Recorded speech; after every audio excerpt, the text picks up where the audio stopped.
Welcome to Year Shifter. He's Sean Capstick. And he's Renee Rouleau. And Renee, why are we here? You know why we're here, Sean? We're here because we like each other a lot, but also we love music, maybe even more, perhaps. And this podcast is all about exploring music. So we do a band per episode, and either you love that band or you're discovering a new band, and either one works for us. And I want to share a band who I hadn't thought about for a little while. And then it's the 15th year of his death. There's a movement to renew some of his songs. And I'm really happy to share my recollections about Gil Scott-Heron. But the way I want to start this episode, which is a little different, is let's hear an excerpt out of his last album. And I think this is basically the way he wants to be remembered. Oh, very cool. All right. What's the song called? It's I'm New Here from the last album that he released just before his death. Okay, excellent. Let's hear it.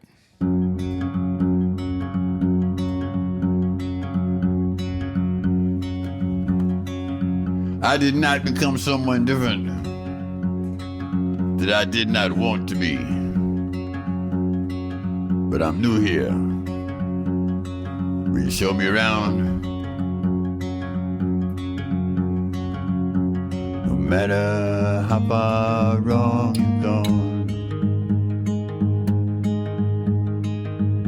you can always turn around.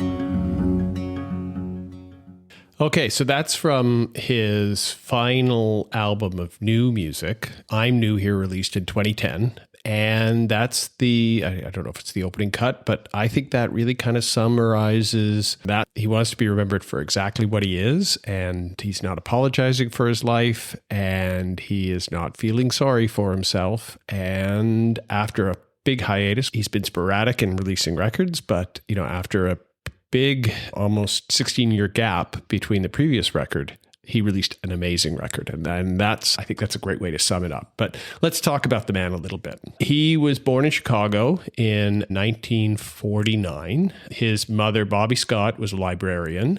And his father, Gil Heron, was a Jamaican-born professional soccer player known as the Black Arrow. And he was one of the first black soccer players, or football players, to play for Celtic FC. Now, their relationship didn't work out, and when he was young, he was raised by his grandmother in Jackson, Tennessee. And on I'm New Here and throughout his records, he speaks about his grandmother a lot. He refers to her in song and poems a lot. And then he moved to New York City, the Bronx, as a teenager after she died, and he was recognized for his literary skills. He, on scholarship, attended a prestigious New York school. He attended university, but he never completed his undergrad. But he did get a Master of Arts from Johns Hopkins in creative writing. And he taught creative writing at a DC university. In addition to his musical career, he wrote at least 2 novels, lots of collections of poetry, and a posthumous memoir about his life that is on my list of things to read now. But where I found him is his musical career. So he emerged in the early 70s as a poet and musician who intertwined spoken word, jazz, soul, blues into a political style that was very much similar in the vein of the Last Poets, if you're familiar with them. That was another foundational group in this spoken word performance. And his first recording was Small Talk at 125th and Lenox, which is streets in New York City. And it was a rhythm-driven critique of racism in media, and it's a pretty good album. I think it stayed very relevant to this day. So let's hear the song from that called Whitey on the Moon. All right, let's hear it. We have a poem here. It's called Whitey on the Moon. And it was inspired by some whiteys on the moon. So I want to give credit where credit is due.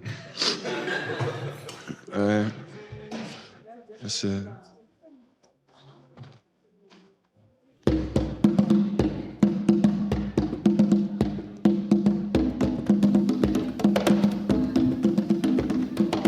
A rat done bit my sister Nell with Whitey on the moon. Her face and arms began to swell, and Whitey's on the moon. I can't pay no doctor bills, but Whitey's on the moon. 10 years from now, I'll be paying still while Whitey's on the moon. You know, the man just upped my rent last night because Whitey's on the moon.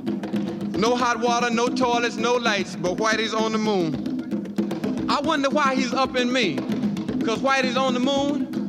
Well, I was already giving him $50 a week, and now Whitey's on the moon. Taxes taking my whole damn check. The junkies make me a nervous wreck. The price of food is going up. And as if all that crap wasn't enough, a rat done bit my sister Nell with Whitey on the moon. All right, so I like that song a lot. I have to say this, that Sean, this artist, it does not surprise me why you love this artist so much, because he really is truly a poet and says poignant things. And in this case, the whole contrast of back then, the, spending billions going to the moon, in contrast to the situation in America, not dissimilar to now, except for the moon part, maybe. But even that is happening again. They're going back to the moon, right? I mean, like they're returning to the moon and going to Mars, like it's crazy. The themes are a little bit timeless, yes. Yeah, and that's part of the reason I really liked it too, was because I'm like listening to these songs going, wait a minute, when was this done? Holy. 1970. Yeah. Yeah. And this was, again, Nixon, and he's very politically charged. Like things were not going well in terms of the civil rights movement at the time, right? And he was reacting to that, and in a very lyrical way. Yeah. And we're getting ahead of ourselves a little bit, but the one thing I'll say is listening to this, and thanks for this, because I actually didn't know who he was, is it actually kind of reassured me weirdly, because we're in such a crazy, let's face it, come on, America. Hey, America down there, from Canada up here, you're not doing so well right now. And it does kind of seem scary. But when I listen to this and I realize, hey, America's been through bad stuff before. Maybe they'll get through this one too. I hope so. Okay, yeah, me so too. Let's keep that positivity. Yeah, let's keep it.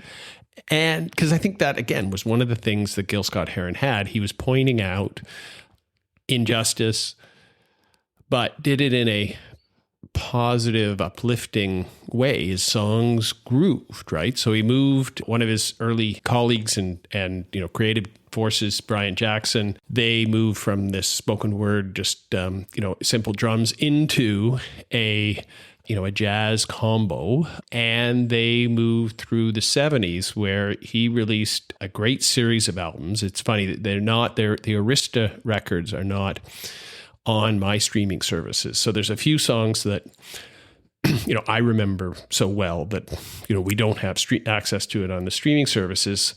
But, these albums, Pieces of a Man, Winter in America, First Minutes of a New Day, symbolizing hope, Bridges, Secrets, they blended this jazz, soul, and funk with this political commentary. And Home is Where the Hatred Is, you can get, but I couldn't find The Bottle or Angel Dust that I remember so well. The Peace Be With You, Brother from Winter in America. All those songs really I remember well, listening to them back in the day on those records.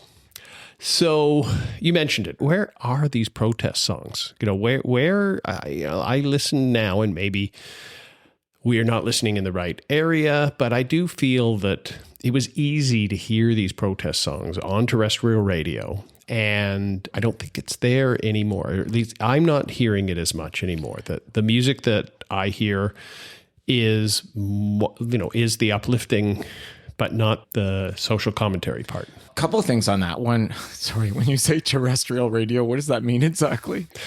Terrestrial radio means the radio you get in your car, but not on Sirius XFM. Okay. Over the airwaves, the traditional radio. So was he being played? Do we know? Was he being played on traditional radio or college radio? So I first heard him on the Spirit of Radio, CFNY, in, when I was in high school. Okay. And we'll get to it in a sec, or we can hear that music right now. I remember it was Reagan era, early 1980s, and he released a song called B-Movie. And, CFNY played it a lot. It directly attacked Reagan's presidency, media manipulation, Cold War, social costs, policy, about America being a consumer, and it used to be a producer. And when you're a consumer, when the producer calls, it it talks about the lines, if I can remember them correctly. The Arabs were in the third world. They put a payment on the second world, and they're coming for the first world with oil. You know, that just, you know, he was not relevant today, though. You know, not at all. These are kind of timeless. Yeah. So this is again the let's hear the beginning of B Movie, because this was when I heard it, you know, as a teenager. I was like, wow, this is amazing political commentary. All right, let's hear it.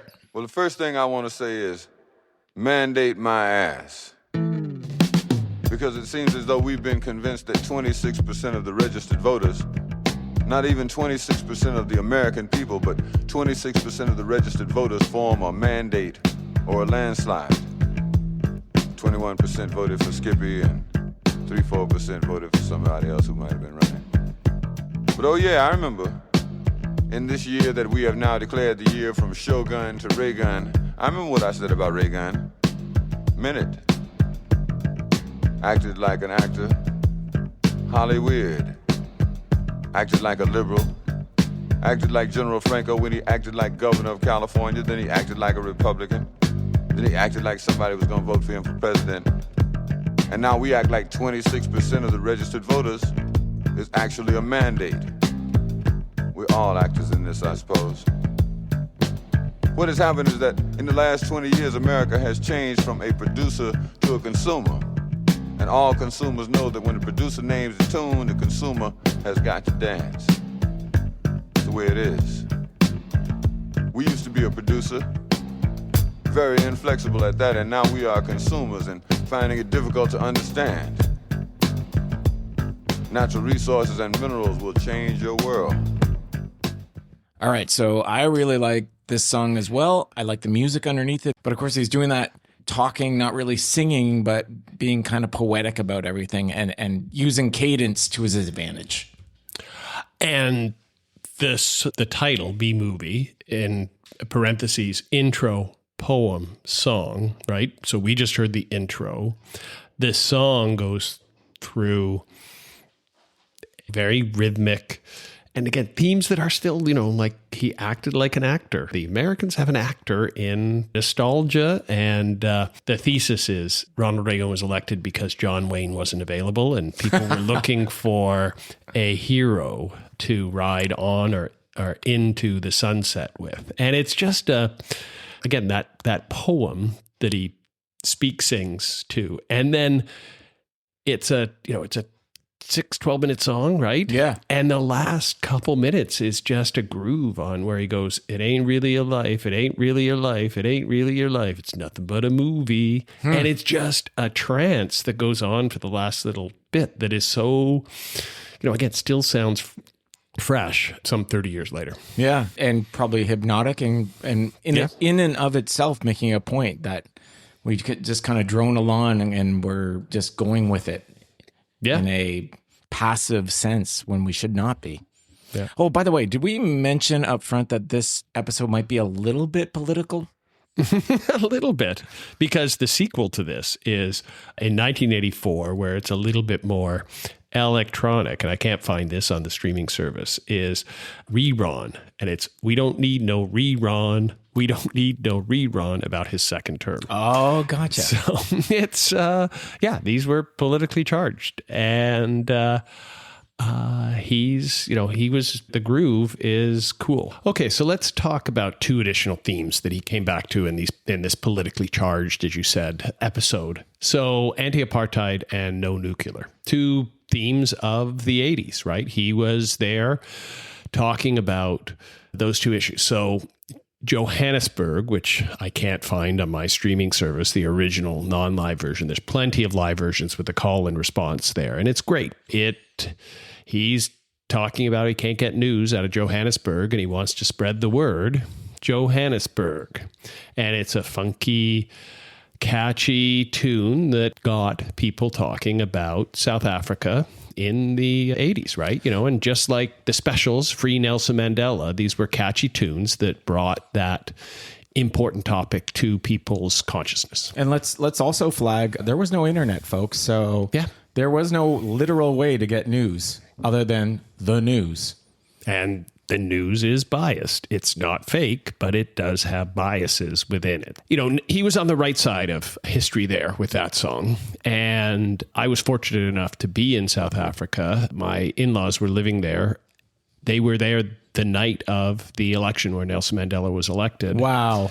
That's really cool. Yeah, it was a pretty a very important moment in time. So we were able to tour the country. It's such a beautiful country, meet people. I'd known a lot of South Africans here in Canada and continue to speak with South Africans all over the world. And yeah, what a great time. He was on the right side of history with that. Can I just say, pure coincidence, but I was in Times Square the night Obama first got elected.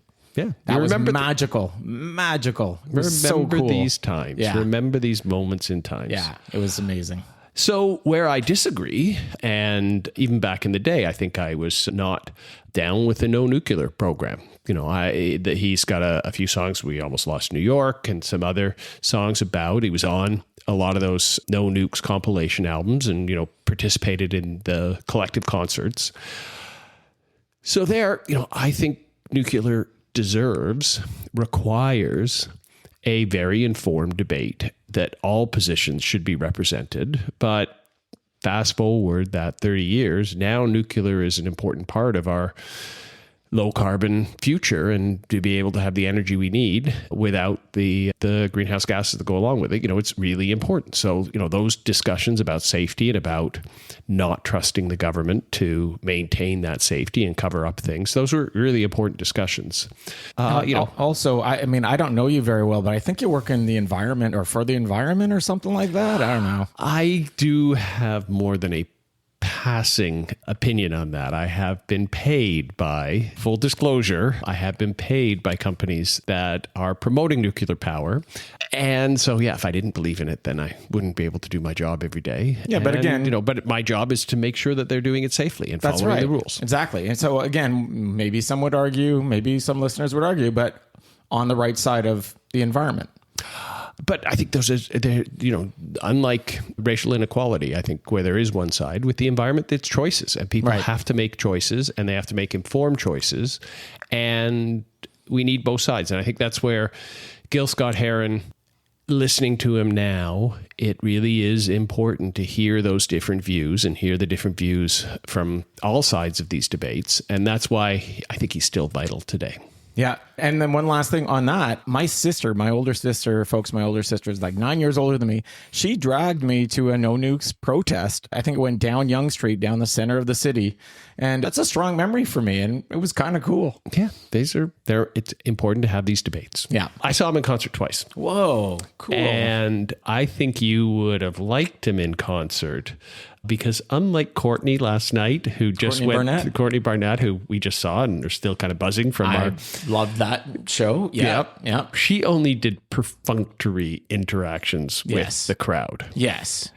I think she's a little shy based on her episode. I think maybe she's a little shy, but and it was nice and it was sincere. Her thank yous, I say perfunctory, but they seem genuine, right? And she did play a song for us that she hasn't played for other cities and mentioned that. So Gil Scott-Heron, he was an ultimate performer and got engaged with the crowd. Standing beside his upright piano, he referred to himself as a bluesologist, and every song had a little intro. Every song had a little bit of history to it. He's got a number of live albums, and I put a couple in our playlist that you can download and take a look at. But you would have liked me. He really introduced different things. So the first time I saw him was Suzanne Chandler. Okay. And I think it was the Bamboo in Yorkville. Sorry, Suzanne Chandler's a friend of ours. Yes, from high school. Yeah. It was Bamboo in Yorkville before it went on Queen Street. I can't remember. Yeah. So I saw him in a club in Yorkville. Oh, okay. And there weren't too many people, but, it was a great show. He played the B-movie. He talked about this. And this was kind of as he's, getting out of his creative period. So he had released a whole bunch of albums through the 70s, again, two critically acclaimed, right? I think they sold well. He was on Arista. And then this was as he was kind of moving into a less creative period. But I still, I saw him for the first time and I thought it was great. And then Gail, Neil, and I went to Buffalo one weekend. Wow. We left, I don't know if it was a Friday or a Saturday, drove down. We went to, we had drinks. We went to the Continental and was dancing. There was drinking. And I don't know if it was purposeful, if we knew that Gil Scott-Heron was playing in Buffalo, or we just found out as we were saying, what are we going to do in Buffalo when we arrived? But he was playing like a cabaret theater, right? It was tables. We didn't have dinner, but, maybe some people had dinner before the show. I think it was just him playing there. And it was amazing just to hear him in an intimate environment talking about this. And I remember he did a song called Space Shuttle. And it was very much about I think the space shuttle had blown up at this time, although he wasn't talking, about that tragedy. But it was, again, that same first song we heard. Why are people spending this much money on space when there's all these problems here at Earth? And I remember he was rhyming space shuttle, something an ozone layer. And Gail turned to me and said, is that true? Is the space shuttle really harming the ozone layer? It wasn't the social injustice that she was concerned about. Anyway, and then we drove back that night. I wish I had that much energy. Real quick, give us a sense of first show numbers, like 100, 300, and then second show.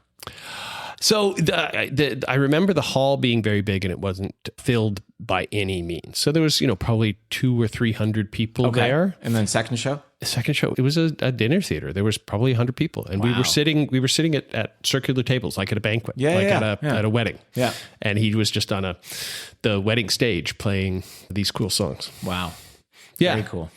I miss that innocence, right? I miss that energy, and I miss that innocence of that. And that was probably, that would have been, I don't know, the early 90s. Yeah. And, that was he hadn't released a lot of music in that part. He came back with a album called Spirits in 94. And by this point, he was being recognized by the rap hip hop community as a real inspiration. The speak song style was being recognized, but again, he referred to himself as a bluesologist, not as, he was like, he's quoted in some things that he didn't want to be responsible for all of that crap that was being produced. But the song, I won't play it, but Message to the Messengers talks about the responsibility you have once you have a voice and how much that is a burden. So he went into a long hiatus through the 90s and was incarcerated, had and then came out of jail, went back into jail. What was he in jail for? For drug possession. Yeah. Okay. And, this was a bad time for him. But then he came back with that album that we started with, I'm New Here. So let's get to that, but let's talk about his cultural influence as well, right? So Public Enemy clearly are influenced by Gil Scott-Heron, and they're very strong on that. At the beginning of, I think It Takes a Nation of Millions to Hold Us Back, they start with a live episode, I think it's from London. And yes, they were playing The Revolution Will Not Be Televised. And then he says, the revolution, go get a late pass. Yes. You're late for it. Yes, that is a good start. But LCD Sound System.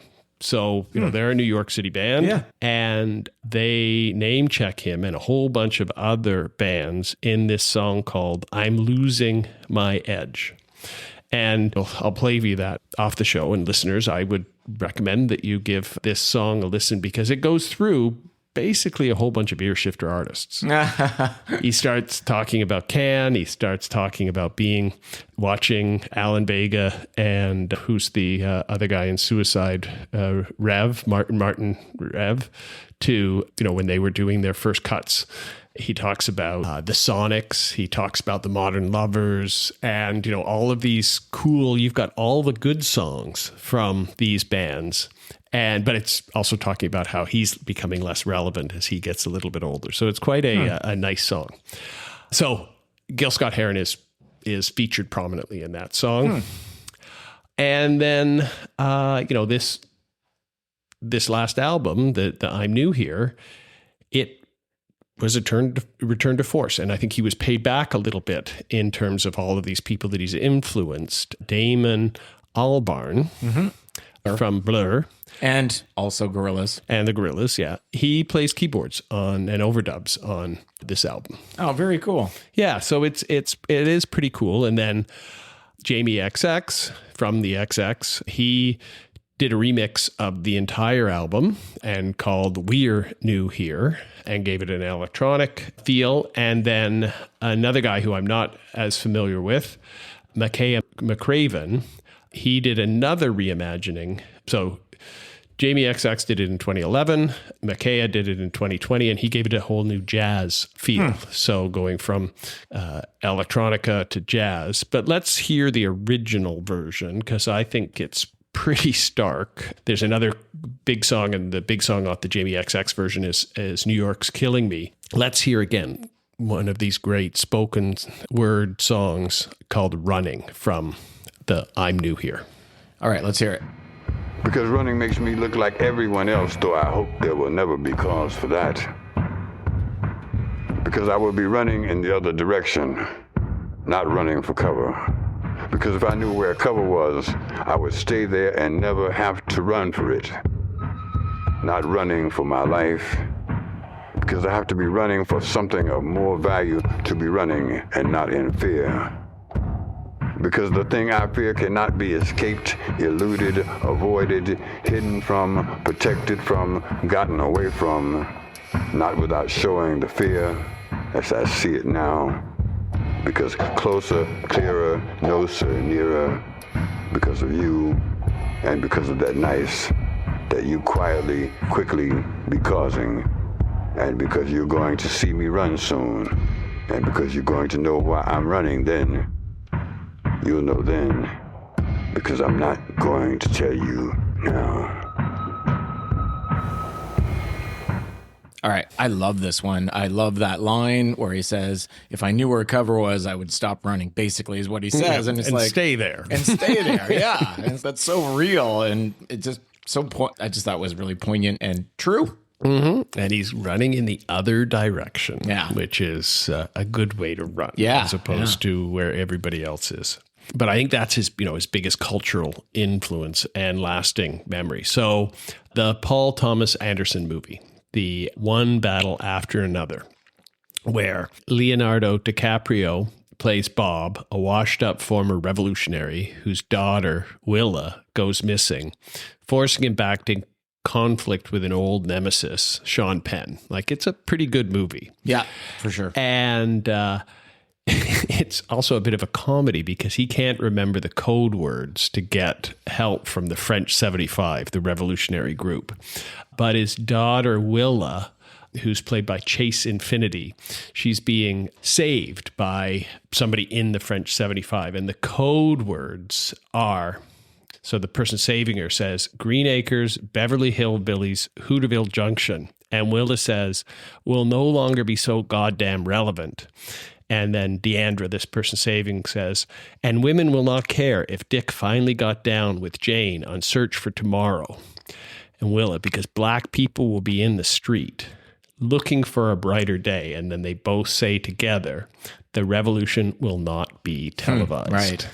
And that's pretty funny because those are the exact lines from Gil Scott-Heron's poem and song. Yeah. So let's hear that one. All right, let's hear it. And the title of that song is? The Revolution Will Not Be Televised. Awesome. Let's hear it.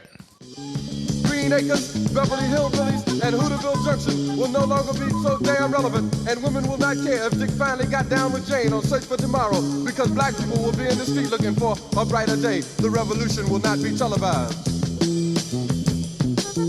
There will be no highlights on the 11 o'clock news and no pictures of Harry armed women liberationists and Jackie Onassis blowing her nose. The theme song will not be written by Jim Webb or Francis Scott Keys, nor sung by Glenn Campbell, Tom Jones, Johnny Cash, Engelbert Humperdinck, or The Rare Earth. The revolution will not be televised. The revolution will not be right back after a message about a white tornado, white lightning, or white people. You will not have to worry about a dove in your bedroom, the tiger in your tank, or the giant in your toilet bowl. The revolution will not go better with coke. The revolution will not fight germs that may cause bad breath. The revolution will put you in the driver's seat. The revolution will not be televised, will not be televised, will not be televised, will not be televised. The revolution will be no rerun, brothers. The revolution will be live. Okay, I think it's fair to say, just based on what we've talked about, that probably is his most famous song. Yeah. And wow, that really was a direct quote in that movie from the song itself. And then the other That's thing the code you have to get saved by the French 75 That's right. connection. Yes. I think I would remember that. I think you would too, Lyric Boy.